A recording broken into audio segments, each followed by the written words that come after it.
Well, some people who contract COVID-19 can still feel lingering effects long after they are testing negative for the virus. Emma Jerome joins us live this morning after speaking with experts about long COVID.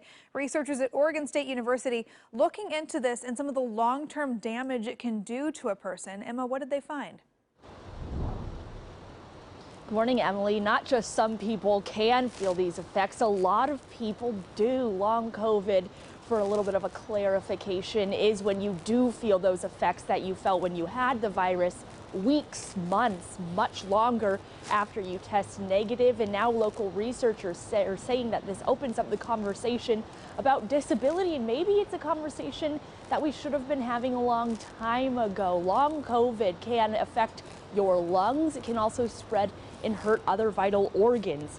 Two pieces of relevant information when it concerns long COVID is that long COVID usually occurs from damage to the lungs, and then it would go on to travel to other organs, but Omicron is less capable of damaging our lungs. The second piece of information researchers found is that these long-term lasting symptoms are not unique to COVID.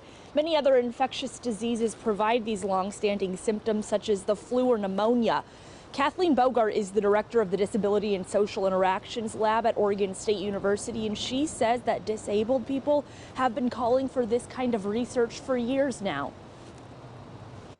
There is an opportunity here to bring some of these disability challenges to light. There are many opportunities to talk about disability in a less stigmatizing way, and ways to tackle the social isolation that many people with disabilities were experiencing before the pandemic, and which has escalated now.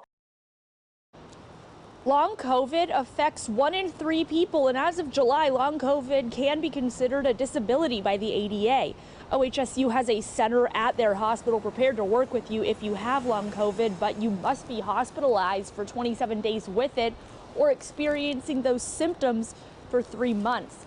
The message we've been hearing since vaccines became available is that vaccines are the key to ending COVID, and that you needed anywhere between 60 and 70% of a population vaccinated to achieve herd immunity.